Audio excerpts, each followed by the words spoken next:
வணக்கம். இரவு நேர பிரதான செய்திகளின் ஊடாக நர்மதா சிறையில் முதலில் தலைப்புச் செய்திகள்.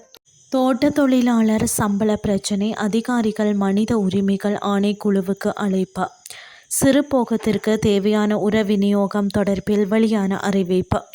இஸ்ரேலின் ஆபத்தான திட்டம், பிராந்திய நாடுகளுக்கு ஈரான் விடுத்துள்ள எச்சரிக்கை. இனி விரிவான செய்திகள். தோட்ட தொழிலாளர்களின் சம்பளம் தொடர்பான பிரச்சினைகள் குறித்து ஆராய்வதற்காக அதனுடன் தொடர்புடைய அமைச்சுக்களின் அதிகாரிகளுக்கு இலங்கை மனித உரிமைகள் ஆணைக்குழு அழைப்பாணை விடுத்துள்ளது. இதன்படி பெருந்தோட்ட கைத்தொழில் அமைச்சு மற்றும் தொழில் அமைச்சு ஆகியவற்றின் பொறுப்பு வாய்ந்த அதிகாரிகள் ஆணைக்குழுவில் முன்னிலையாகுமாறு பணிக்கப்பட்டுள்ளனர். மலேக சமூக மற்றும் தோட்ட தொழிலாளர்களை பிரதிநிதித்துவப்படுத்தும் சிவில் சமூக அமைப்புகளிடமிருந்து பல முறைப்பாடுகள் கிடைக்கப்பட்டுள்ளதாக மனித உரிமைகள் ஆணைக்குழுவின் பணிப்பாளர் நாயகம் தெரிவித்துள்ளார். அரசாங்கத்தினால் ஏற்கனவே அறிவிக்கப்பட்ட தோட்ட தொழிலாளர்களுக்கான தினசரி சம்பளம் அவர்களுக்கு முறையாக வழங்கப்படுவதில்லை என்பதே இந்த முறைப்பாடுகளின் சாரம்சமாகும். அரசாங்கம் நிர்ணயித்த சம்பளத்தை வழங்குவதில் உள்ள தடைகள் மற்றும் தொழிலாளர்களின் உரிமைகள் மீறப்படுகின்றமை குறித்து அதிகாரிகளிடம் விளக்கம் கோரப்பட உள்ளது. பாதிக்கப்பட்ட தொழிலாளர்களின் வாழ்வாதார உரிமையை உறுதிப்படுத்தும் நோக்கில் இந்த நடவடிக்கை எடுக்கப்பட்டுள்ளது.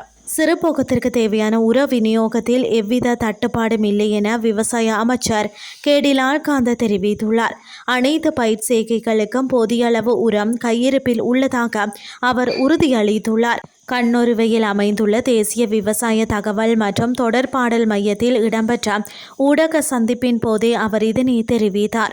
தற்போது நாடு முழுவதும் உள்ள விவசாய சேவை நிலையங்கள் ஊடாக உர விநியோக நடவடிக்கைகள் எவ்வித தடங்களுமின்றி முன்னெடுக்கப்பட்டு வருகின்றன. அமைச்சின் வேண்டுகோளுக்கு இணங்க கடந்த சில நாட்களாக தனியார் துறையினரின் உர விநியோகம் தற்காலிகமாக நிறுத்தி வைக்கப்பட்டிருந்தது. எனினும் அந்த தடை தற்போது நீக்கப்பட்டு அனைத்து விநியோக வழிகளும் வழமைக்கு திரும்பியுள்ளன. நெல் மாத்திரமின்றி காய்கறிகள், தென்னை மற்றும் தேயிலை போன்ற அனைத்து பயிர்களுக்கும் சிறுபோகத்தில் உர பிரச்சினை ஏற்படாது என அமைச்சர் நம்பிக்கையுடன் தெரிவித்தார். உர விநியோகத்தில் சில பகுதிகளில் தாமதங்கள் மற்றும் நடைமுறை சிக்கல்கள் இருப்பதை ஏற்றுக்கொண்ட அமைச்சர் அவற்றை நிவர்த்தி செய்ய அமைச்சு நேரடியாக தலையிட்டு வருவதாகவும் குறிப்பிட்டார். அத்துடன் உர தட்டுப்பாடு நிலவுவதாகவும் உரம் அதிக விலைக்கு வாங்கப்படுவதாகவும் போலியான தோற்றப்பாட்டை உருவாக்க சில அரசியல் தரப்புகள் முயற்சிப்பதாக அவர் குற்றம் சுமத்தியுள்ளார். இனி வெளிநாட்டு செய்திகள்.